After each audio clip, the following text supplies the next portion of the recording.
오늘은 3문에서 5문 봅니다.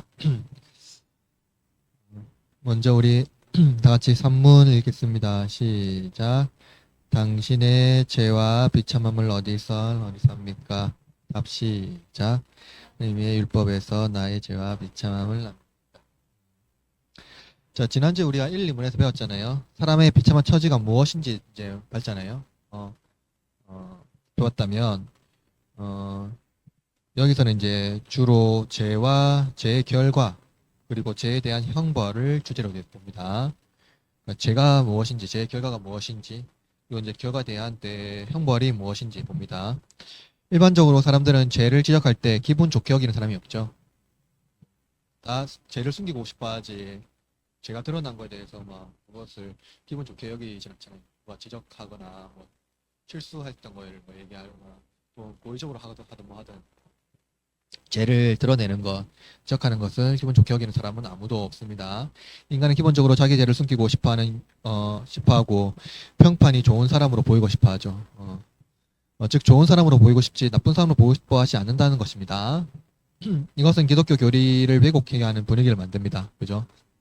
그러니까 좋은 사람이고 싶어하고 평판이 좋은 사람이고 싶어하고 죄를 숨기고 싶어하고 이러한 분위기가 뭡니까? 죄를 그냥 시시하게 만드는 거죠. 죄를 숨기게 만드는 거죠. 나도 다른 사람을 지적하지 않으니까 다른 사람도 날 지적하지 않도록 이렇게 이제 만드는 거죠. 이것이 뭐냐면 기독교 교리를 왜곡하게 하는 분위기를 만든다는 거예요. 죄를 말하지 못하게 하고 복으로 신앙을 유혹하게 하는 것입니다.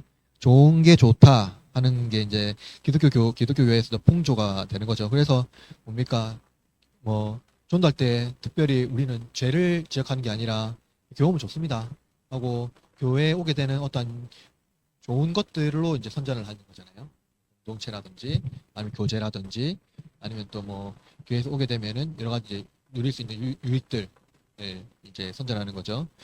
그러다 보니까 그 사람을 그러니까 참된 그리스도인으로 이끌기 위한 어려움이 이제 생겨버리는 거죠. 왜냐면 우리는 죄를 고백하면서 내 죄가 어떻게 용서와 받았는지를 깨닫는 게 그리스도인으로 이제 들어오는 관문이란다면 그게 너무나도 왜곡됐다는 것을 말해주고 있어요.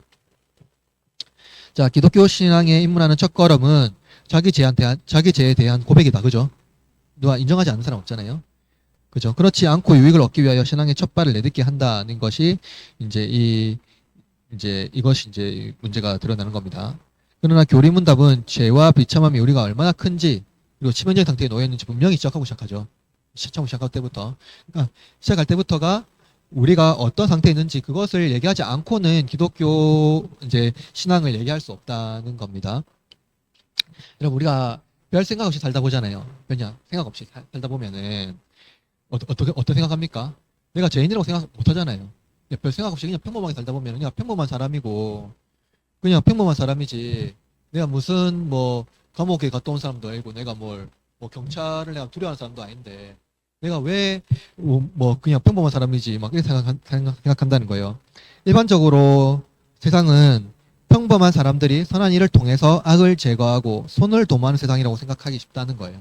그러니까 평범한 사람들이 모여서 선을 만들어 간다는 거예요. 그래서 나쁜 사람들의 악을 어느 정도 제어할 수 있다는 겁니다. 평범한 사람들이 모여서 선을 만들어낼 수 있다. 그게 일반적인 사회의 어떤 법칙이거든요. 그게 뭐냐면은 사람도 충분히 선할 수 있다 하는 겁니다. 우리 마음에 선한 것이 있고 선한 마음이 우리 안에 작동하게 되면은 우리 안에 있는 나쁜 것들을 몰아내고 선한 나라를 선한 세상을 이루어낼 수 있다 하는 게 일반적으로 그냥 사람들이 생각하는 인간에 대한 이해라는 거예요. 이 세상이 유지되는 것은 악한 사람보다 평범한 선한 사람이 서로 도우며 살기 때문에 세상이 유지된다고 말해요. 일반적으로 생각하면 그렇지 여기서 완벽한 사람 별로 없을 건데 근데 실제로 진짜 그럴까? 실제로 진짜 평범한 사람들이 서로 선한 일을 도우면서 살기 때문에 세상이 유지한다고 생각하면 실제로 그럴까 하는 겁니다. 일반적으로 우리는 남보다 아주 뛰어날 정도로 선하게 살지는 못하지만 아주 뛰어나게 정말로 선하게 살지는 못하지만 진짜 완벽한 의인처럼 살지는 못하지만 그렇다고 하더라도 흉악범처럼 나쁜 행동을 하는 것도 아니잖아요. 그죠? 뛰어나게 정말 선하지는 않지만 그렇다고 해서 우리가 정말로 뭐 철컹철컹 할 정도로 나쁜 일을 하고 살지는 않지 않습니까? 그렇죠. 그러면 이제 어떻게 할까요? 어떻게 생각할까요, 우리는? 진짜로 뛰어나게 착한 일은 하진 않지만, 그렇다고 해서 진짜로 우리가, 절컹절컹할 만큼 흉악범처럼 나쁜 일을 하고 살지는 않기 때문에, 이쯤 하면, 나도 나쁜 사람은 아니다. 하고 말할 수 있잖아요. 이쯤 하면 나도 괜찮은 사람이지. 나도 나쁜 사람은 아니다. 라고 자신을 평가할 수 있잖아요. 그죠? 적어도 부끄럽게 살지 않았다고 생각할 수 있다. 맞죠? 적어도 부끄럽진 않잖아요. 내가 뭐 어떤 뭐 범죄를 저지른 것도 아니고 실제로 나쁜 일을 한 게 아니니까 뛰어나진 않지만 너무 나쁜 건 아니까 이 정도면은 경찰을 두려워하지 않고 뭐 흠이 없을 정도로 살았다 하고 부끄럽게 살지 않았다고 생각할 수 있는 것이죠. 아마 여기 있는 사람들 대부분이 아마 그렇게 생각할 거예요. 그러니까 이거예요. 살면서 크게 죄 지은 일이 없다고 생각하는 겁니다. 죄 지은 일 있습니까? 없잖아요. 그 제대로 없잖아요.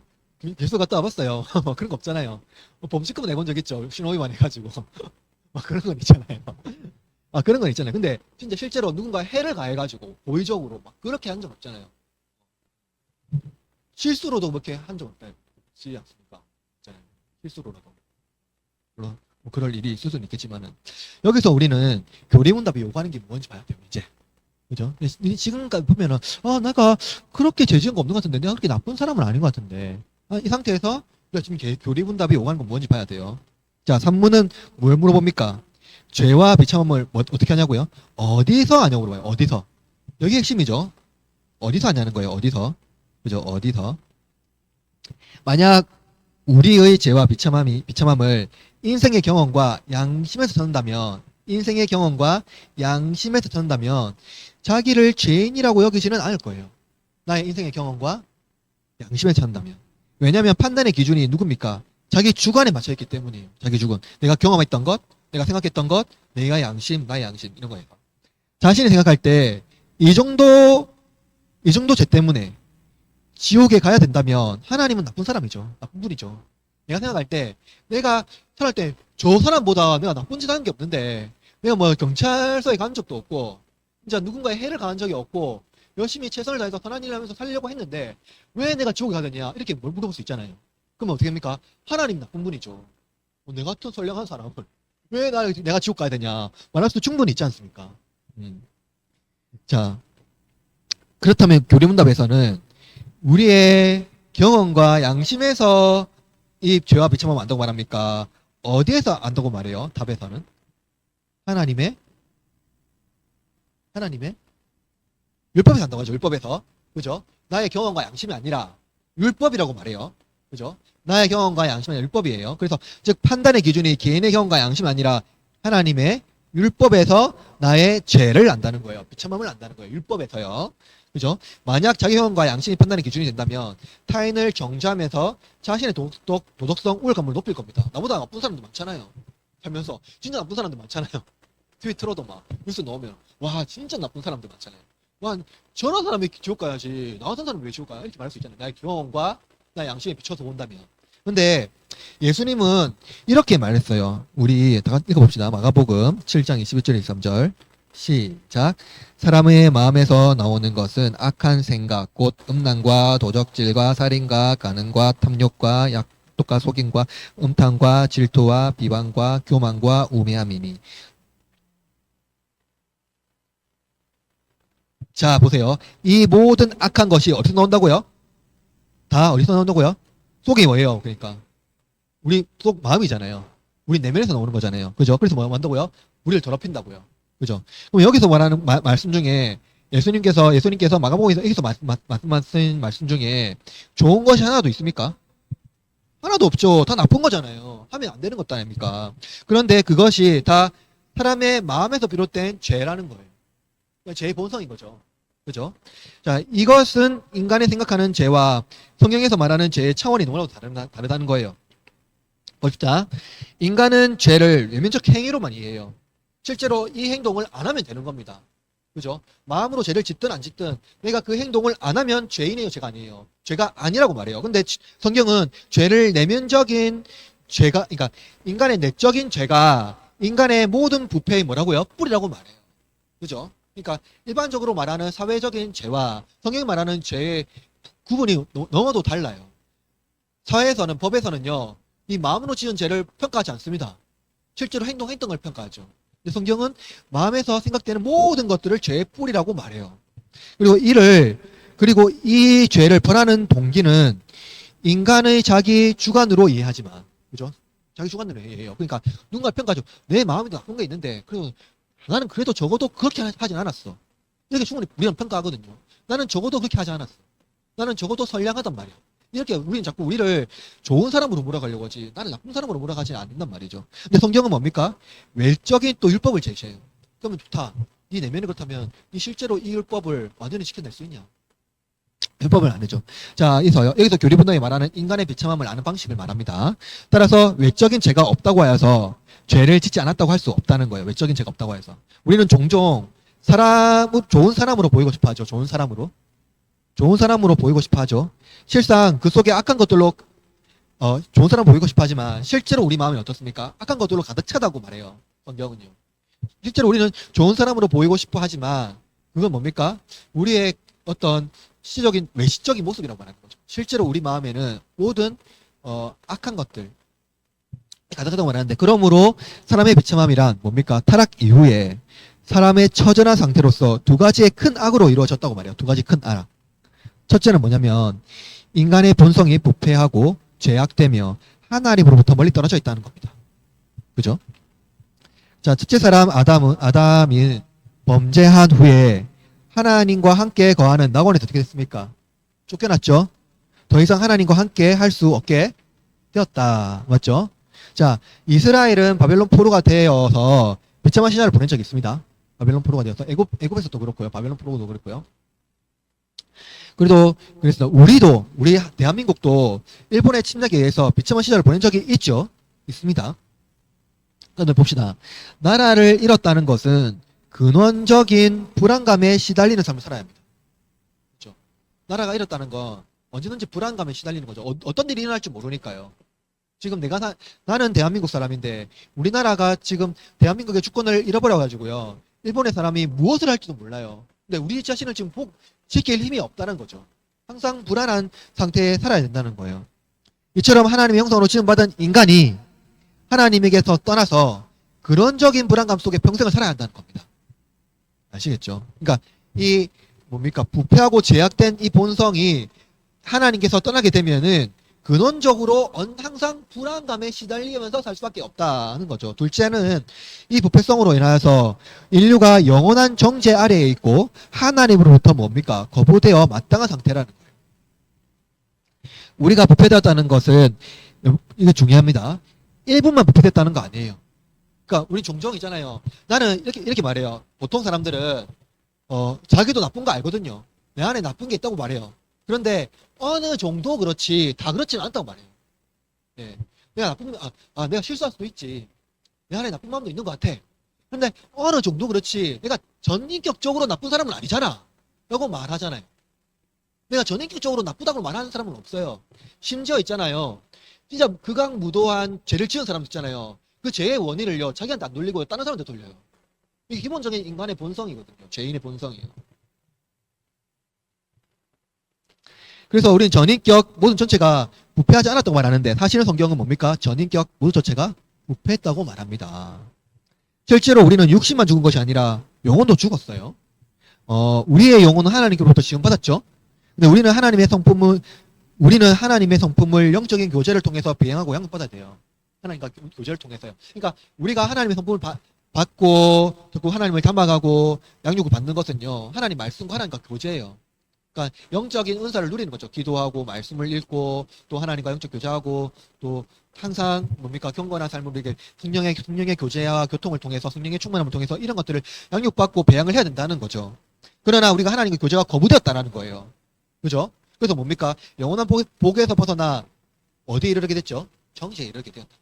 그러니까 하나님과의 교제에 벗어나면은 하나님의 형상으로서의 존재가 아예 없어지는 거예요. 존재가 바뀌어지는 거죠. 죄인이 돼버리는 겁니다. 하나님의 형상이 아니라 죄인의 형상이 돼버리는 거예요. 그러니까 인간은 죄와 비참함에 이르러 절망의 상태에 있음을 생각하지 않고는 그곳에서 벗어나려고 하지 않는다는 거예요. 그러니까 내가 지금 불구덩이에 타고 있는데 그것을 모르면은요 보기 너무 좋아요. 벗어나지 않아요. 마치 개구리가 불이 달구어지고 있는 그 뚝배기 있는 것처럼 그런 거잖아요. 그래요. 그것을 깨달아야지 넣을 수 있단 말이에요. 근데 이 율법은요, 그걸 깨닫게 한다는 겁니다. 네가 지금 어떤 상태에 있는지 우리의 양심과 우리의 경험이 아니라 율법이 깨닫게 한다는 겁니다. 그래서 율법이라는 명식적인 계명을 통해서 우리는 죄를 자각하고 벗어날 수 있습니다. 그러므로 율법은 우리의 현 상태를 깨닫게 하는 표지라고 할 수 있겠죠. 그러면 율법은 어떻게 우리의 죄와 비참함을 말하고 있는지를 살펴봐야 할 것입니다. 그죠? 자, 사문 읽어보세요. 사문. 문제 시작. 하나님의 율법이 우리에게 요구하는 것은 무엇입니까? 답 시작. 그리스도께서 마태복음 22장에서 이렇게 요약하여 가르치십니다. 내 마음을 다하고 목숨을 다하고 뜻을 다하여 주 너희 하나님을 사랑하라 하셨으니 이것이 크고 첫째 되는 계명이요 둘째는 그와 같으니 내 이웃을 내 몸과 같이 사랑하라 하셨으니 이 두 계명이 온 율법과 선지자의 강령이니라. 그러니까 산문에서 말했잖아요. 이 죄와 비참함은 어디서 하냐? 율법이 산다고 했죠. 그 사문에서는 그 율법이 무엇인지 가르쳐주고 있어요. 율법이 무엇인지. 그러면 봅시다. 사문에서 가르치는 것의 핵심은 뭡니까? 마음으로 하나님과 이웃을 사랑하는 거예요. 마음으로부터. 그러니까 처음 어디서부터 시작해야 되냐면 내 마음으로부터 시작돼야 되는 거예요. 그죠? 거짓과 허영이 아니고요. 진실된 마음으로 해야 된다는 겁니다. 일반적으로 사람들은 죄를 이야기할 때 구체적인 행동을 말하지 마음으로 지은 죄를 따지지 않아요. 그렇죠? 법원에서도 마음의 동기를 묻지 않고 그 죄의 행위 자체를 말해요. 어떻게 마음의 동기를 묻고 죄를 묻을 수는 없어요. 실제로 행동했냐 이겁니다. 왜냐하면 마음의 문제는 타인이 알 수 없기 때문이죠. 타인이 알 수 없습니다. 따라서 사람의 죄를 따질 때 마음의 문제를 제외하고 증거가 있는 행위만 가지고 이야기합니다. 죄를 따질 때는요. 마음의 문제를 제외하고 실제적으로 증거 있는 것, 실제로 어떤 행위를 했고 그 행위가 어떤 증거를 가지고 있는지에 대해서만 따지게 되는 거죠. 그래서 사람들 핑계 대잖아요. 여러 가지로. 이 죄는 내가 지으려고 한 게 아니라 불가피하게 지었다. 불가결적으로 지었다. 이런 식으로 했고 어떤 약물에 취해서 했다. 막 이렇게 하잖아요. 특히 바리새인들도 행위적인 것만 가지고 하나님 율법을 해석했어요. 바리새인들이요. 그죠? 그들은 문자적으로 살인하지 않으면 살인죄를 짓지 않는 걸로 생각했어요. 바리새인들이 그랬습니다. 바리새인들이. 그래서 그들은 행동을 규제하려고 시행세칙을 만들어 지켰어요. 율법. 장로의 유전이라고 하죠. 장로의 유전. 이들이 만든 장로의 유전은 긍정적인 계명 248개. 부정적인 계명 365개. 와, 엄청 많죠. 그러나 예수님은 그렇게 말씀하지 않았다는 거예요. 이 장로의 유전을 말씀하지 않았어요.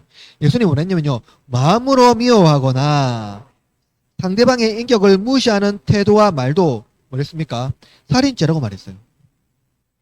그렇죠? 살인죄라고 말했어요. 그러니까 실제로 사람에게 어떤 해를 한 것이 아니라 마음으로부터 시작된 모든 것들이 다 살인죄예요. 인격을 무시한 것. 그리고 미워하는 것. 그리고 마음의 음욕을 품는 것도 간음죄라고 말했어요. 이처럼 마음으로 지은 죄를 예수님이 뭐라고 했습니까? 진짜 중대한 죄라고 얘기했어요. 사소한 죄가 아니고요. 그냥 그럴 수도 있지가 아니고 중대한 죄요. 중대한 죄란 무슨 말입니까, 여러분? 지으면 안 되는 거예요. 지으면 안 되는 겁니다. 지으면 안 되는 죄를 마음으로부터 지었다는 겁니다. 그죠? 이해되죠? 그러니까 우리는 사람의 마음을 알 수 있습니까? 모르죠. 맞죠? 그냥 그 행동을 통해서 혹은 또 행동을 통해서 알 수 있지만 그 비언어적 행동이라든가 여러 가지 행동을 통해서 그 마음의 눈빛이라든가 이런 거 보고 알 수 있지. 실제로 그 사람이 선한 행동을 하는데 어떤 마음으로 하는지는 모른다 아닙니까? 그죠? 그런데 우리의 마음을 창문처럼 완벽하게 아시는 분이 누굽니까? 하나님밖에 없어요. 우리의 중심을 아시는 분. 그러니까 하나님은 이미 우리의 내적 동기를 모두 다 심판하세요. 다 보세요. 어떤 행동을 하는지. 다 안다는 겁니다. 그래서 그런데 있잖아요. 보세요. 그런데 사무는 마음의 문제뿐만 아니라 또 뭘 보냐면은요. 적극적으로 행하지 않은 것도 죄라고 가르쳐요. 적극적으로 해야 되는 건데 행하지 않은 것도 죄라고 가르쳐요. 하지 않는 것. 그러니까 마땅히 해야 할 것도 해야 할 것을 하지 않은 것도 죄라는 겁니다. 그러니까 하지 않음으로써 뭡니까? 그 넘어갈 수 있잖아요. 그런 것들 여러 가지 문제들을 하지 않음으로써. 근데 성경은 네가 마땅히 해야 할 것을 하지 않은 거에 대한 죄책을 묻는다는 겁니다. 즉 하나님을 사랑하지 않고 이웃을 사랑하지 않는 것도 죄라는 거예요. 뭡니까? 하나님을 적극적으로 사랑하는 것이 그 뭡니까? 참된 거라면 하나님을 사랑하지 않는 것도 죄라. 그러니까 하나님 사랑하지 않는 것, 이웃 사랑하지 않는 것, 적극적으로 하지 않는 것도 죄라고 가르치고 있어요. 그러니까 이 말은 뭐예요? 내가 적극적으로 해야 할 것뿐만 아니라 내가 하지 않는 것, 해야 되는 것도 그냥 넘어가는 것, 이런 것도 죄라는 거예요. 그러니까 무엇이든지 그냥 얼렁뚱땅 넘어가지 말라는 겁니다. 그냥 어설프게 해서 넘어갈 수 있는 게 아니라는 거예요. 이 문제가. 그죠? 갈라디아서 5장 10절부터 15절 말씀 읽어볼까요? 시작. 형제들아,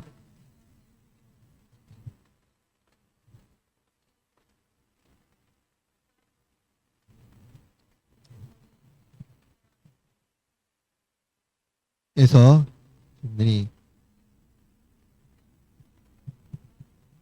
보십시오. 지금 바울이 쓴 갈라디아서에 보면 두 가지를 대비시키거든요.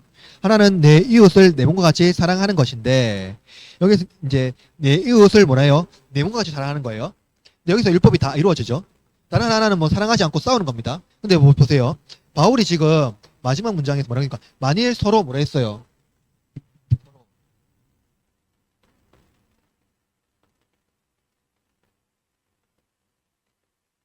얼마 안 됐죠? 루 먹는 거 이거 어떤 행동입니까? 얼마나 이거 짐승들이 하는 행동이에요. 짐승들이 물고 먹는 거예요. 서로 막 싸우면서 물고 뜯고 핥히고 실제로 막 그렇게 막 그 뭐냐 잡아 먹으려고 하는 거예요. 잡아 먹으려고요. 그래서 뭡니까? 필체 멸망하는 거죠. 이는 두 가지 사회를 대비시키는데요. 뭡니까? 바울은 인간은 스스로 이웃을 사랑할 수 없기 때문에 율법을 이룰 수 없다고 말했어요. 그죠? 바울은 자유를 육체의 기회로 삼지 말라고 했지만 인간은 언제든지 자기 육체의 만족을 위하여 살아가기 때문에 육체를 거슬러 행동하기가 어렵습니다. 그죠? 그래서 바울은 두세 개를 대비시키는데 하나는 뭐냐면 근본적으로 무엇을 사랑하고 행동하는지에 따라서 그 목적이 달라진다고 말하고 있어요.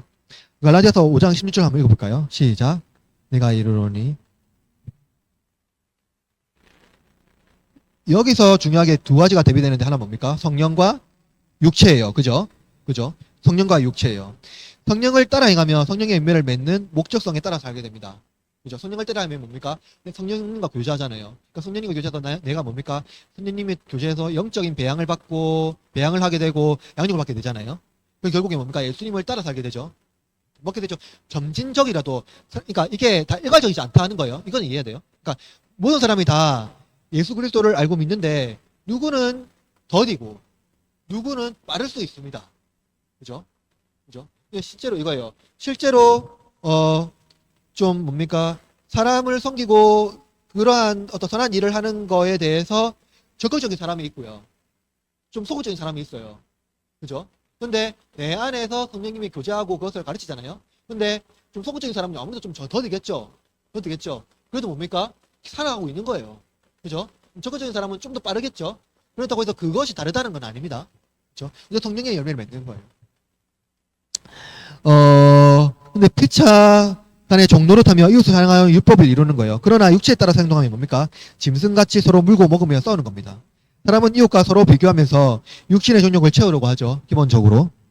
자기가 최고는 아니어도 어느 정도 잘하는 것이 있다고 생각합니다. 그죠? 난 최고는 아니더라도 어느 정도 나는 그래도 괜찮아.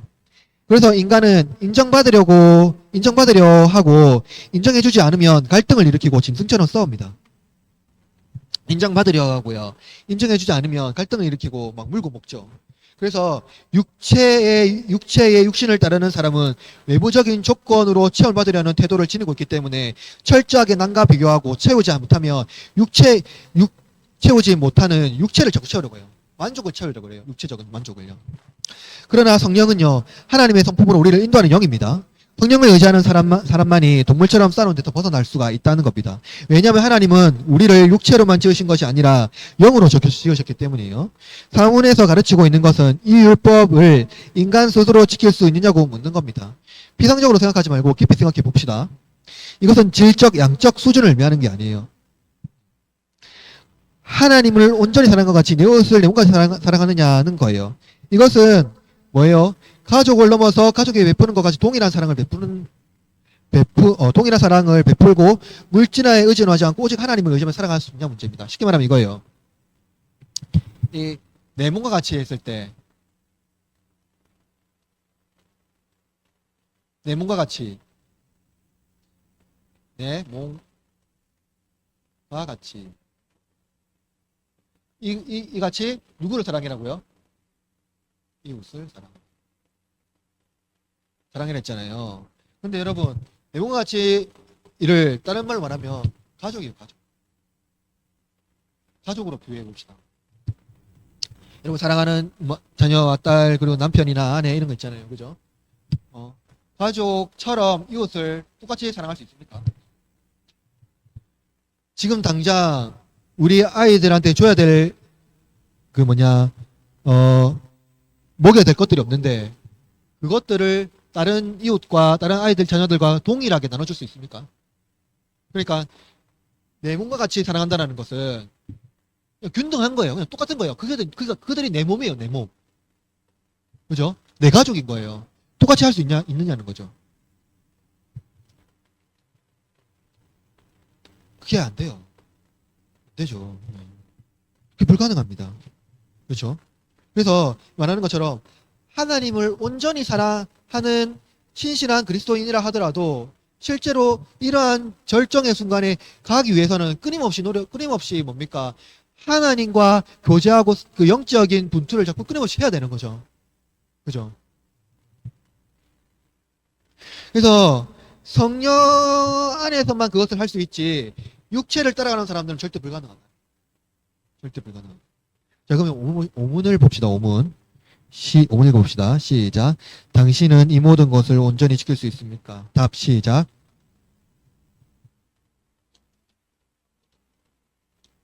보세요. 우리는 본성적으로 온 마음으로 하나님을 뭐합니까? 사랑하지 못해요. 그러니까 보세요. 여러분 하나님을 사랑한다는 건 뭘까요? 하나님을 사랑한다.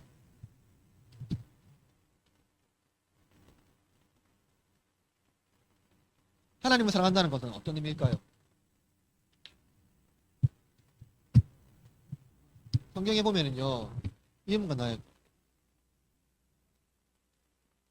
두 주인이 나와요. 한 사람의 종이 두 주인을 섬길 수 있다 없다? 없다고 말이에요. 왜 이렇게 말했을까요?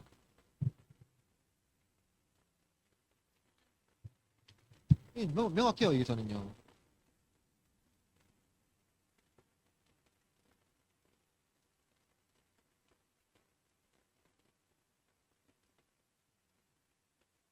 여기에 고집합이 있다 없다? 고집합 없다. 고집합 없다. 그죠? 만약에 같이 한다. 세상도 사랑하고 하나님도 사랑한다 하면은 뭡니까 이거는? 세상을 사랑하는 거예요. 세상을 사랑하는 거예요. 그죠? 쉽게 말하면은 뭡니까? 이거는 제가 이제 제가 공부하면서 이제 좀 깊이 깨달은 게 뭐냐면 아고스티누스라는 인물이 있어요. 그 사람이 어떤 단어를 썼냐면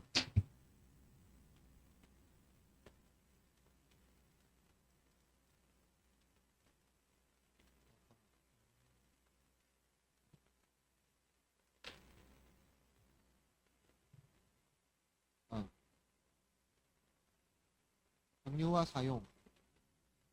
다른 말로 말하면 이건 사랑입니다. 향유와 사용이라는 단어를 썼어요. 그죠? 보통 사람들이 향유하는 게 이게 주인이 돼버려요. 사용하는 거는 뭡니까? 그냥 사용하는 거죠. 그냥 이것은 그냥 도구예요, 도구. 그죠? 그럼 보통 사람들은 무엇을 향유할까요? 사람들은 향유하는 것. 즐기고 누리고 애착을 가지는 거예요. 어떤 걸까요? 그래요. 어떤 욕구가 있습니까? 돈.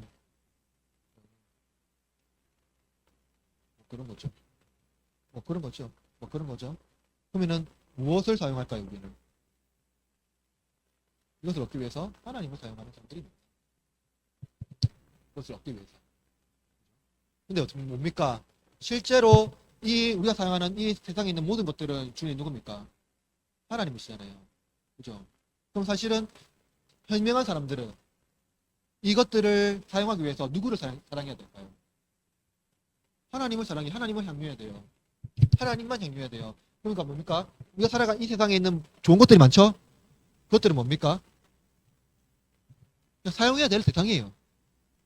물질도 명예도 모든 것들을 사용해야 될 대상이에요. 사용하다는 건 뭡니까? 사용하다는 거.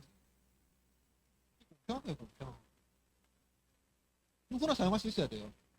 누구나 다 태양에서 빛을 내려주는 것처럼 돈도 공평해야 되고 모든 다 공평해야 되는 거예요. 그냥 사용하는 거예요. 사용하는 거. 사랑하는 대상이 아니라요. 그냥 사랑하는 건 뭡니까? 내 거죠. 근데 이거 말했어요. 하나님만 사랑하고 하나님만 사랑의 대상이고 우리의 유일한 사용 대상이고 이 세상의 모든 것들은 대신에 사용의 대상이다. 이렇게 말하거든요. 그렇게 생각한다면 우리는 그 뭡니까? 하나님 사랑과 이웃 사랑을 완전히 실천할 수 없다. 말하죠. 그리고 본성적으로 온 마음으로 하나님을 사랑한다 말할 수 있습니까? 온 마음으로. 온 마음으로 사랑한다. 온 마음으로 사랑한다. 그러면은 뭡니까? 이 세상에서 뭡니까? 하나님을 사랑하기 위해서 모든 것들은 뭡니까? 사랑의 대상이 아닌 거죠. 심지어 나의 자녀들까지도 사랑의 대상이 아닌 거예요. 그죠? 그러니까 하나님만이 사랑의 대상인 거죠.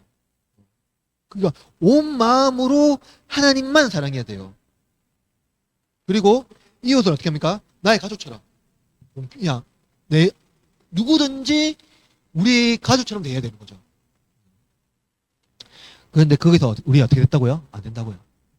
안 된다고요. 왜 그렇습니까? 본성적으로 하나님과 이웃을 뭐 한다고요? 미워하는 성향. 여기서 말하는 미워하는 성향은 뭡니까? 나의 자기 중심성이에요. 자기 중심성. 자기 중심성이에요. 우리는 자아를 내 중심적으로 세계를 이해하잖아요. 세계를. 우주의 중심이 자아라고 하잖아요. 내가 하잖아요. 그죠? 그래서 자기 중심적으로 세상을 이해하거든요. 그래서 우리는 하나님과 이웃을 하나님만 사랑하기가 굉장히 힘든 상태에 놓여 있다. 그죠? 그래서 뭡니까?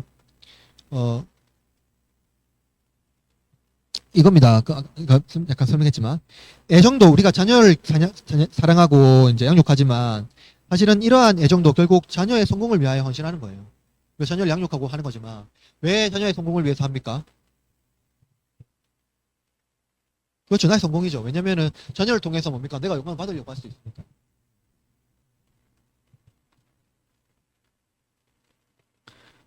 그렇습니다. 그래서 막 또래 친구들 만나잖아요. 자녀 만나잖아요. 그러면은 아주 미묘하게 그 자녀에 대한 칭찬이 막 나와요. 이렇게 해서 막 그래도 좀 더 심각하게 나가면 거의 뭐 그러니까 일치시키는 경우도 있고요. 자녀가 이렇게 한 것이 내가 그렇게 한 것처럼 그런 경우 있고 심지어 뭡니까? 저 대치동에 서울에 있는 요즘에 초등학교 선생님들이 교사하기가 너무 싫어한대요. 교대가 지금 거의 문 닫을 수준이래요. 그러니까 초등학교 선생님들이 거의 막 이직을 원하거나 막 그런데요. 왜 그럴까요? 극성인 부모들이 많다는 거죠. 이 자녀를 통해서 마치 자녀도 얼마 없고 그러다 보니까 자녀를 통해서 자신의 욕구를 만족시키려고 하는 게 너무나도 많은 거예요. 현대사회에 보니까. 자녀도 없고 하니까. 그래서 뭡니까? 실제로 우리가 최선을 다해서 사랑할 수 있는 대상은 자녀잖아요. 그것마저도 우리의 욕망을 실현하는 도구가 될 수가 있다. 도구가 되어버렸다. 하는 게 있어요. 그죠? 자녀가 막 실수하고 막 뭐 문제를 일으키면 누구의 명예훼손이 된다고 생각합니까? 부모님의 명예훼손이 된다고 생각하잖아요. 자녀가 잘하면 나의 명예가 막 높아가지고 자랑하고 싶어 하잖아요. 그런 거죠. 로마서 8장 7절 말씀해 봅시다. 시작. 육신의 생각은 하나님의 원수가 되나니. 그렇죠. 바울은 육신의 생각이 하나님과 원수가 되었다고 말해요. 인간이 얻은 지식은 하나님을 찬송하지 않고 자기 지식을 높이려고 찬송합니다. 나아가 인간은 하나님이 없는 세계를 유토피아라고 생각하고 인간을 하나님 대신하여 신적 존재로 세우려고 합니다. 냉동인간, 유전자 조작, 인간의 장기를 만들기 위한 인간 복제 기술 등 인간이 만들어낸 지식은 하나님을 대적하는 데 들어갑니다. 심각하죠, 지금. 현대 사회가 그렇게 흘러가고 있잖아요. 왜냐하면 바울이 말한 대로 하나님의 법에 굴복하지 않기 때문이에요. 그러니까 지금 요 사이에 하나님의 법에 굴복하는 사람들이 있습니까?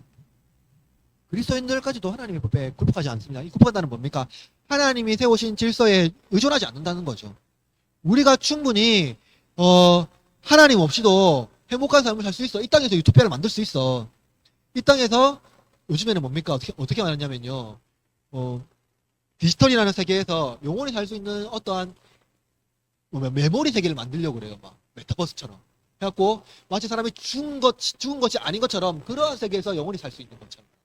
또 심지어는 화성의 도시를 건설하겠다 그러고 막 여러 가지 영생에 대한 끊임없는 갈망이 인간한테 있거든요. 하나님의 법에 굴복하지 않습니다. 그러니까 여러분 보세요. 영생에 대한 끊임없는 갈망과 이것을 해결하라는 목적이 뭐예요? 예수님이 필요 없다는 거예요. 그때 예수님의 구원이 필요 없다는 거예요. 우리가 충분히 구주의 역할을 할 수 있다. 우리의 기술력으로. 그런 거죠.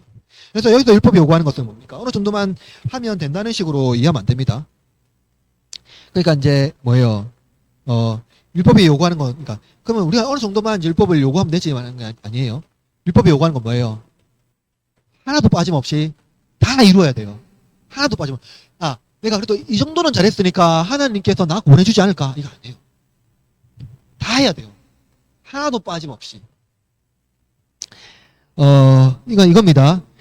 아깝게 놓쳤다. 이 정도면 다 했다고 할 수 있지. 우리는 충분히 이렇게 말해. 진짜 아깝다. 야, 이거는 금메달 같은 은메달이야. 이렇게 말할 수 있지 않습니까?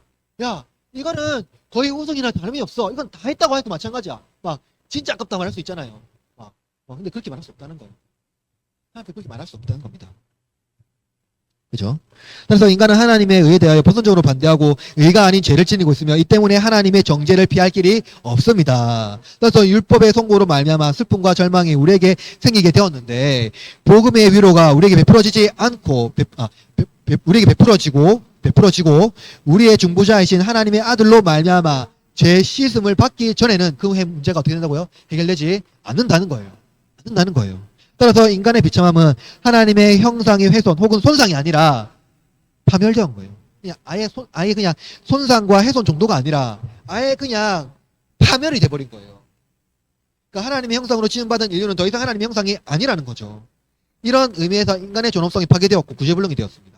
그러니까 우리는 인간의 존엄성이 살아있다고 말하죠. 인간의 존엄성이 존재한다고 말하잖아요. 근데 어떻게 합니까? 우리는 여전히 인권을 무시해버리잖아요. 존엄성, 인권이라는 말을 해놓고 인권을 또 모방하잖아요. 맞죠? 사실 우리는 헷갈리잖아요. 인권이라고 말하는데 여러분 동성애를 인권이라고 말할 수 있습니까? 근데 여기 굉장히 여러 가지 오해들이 많아요. 맞죠?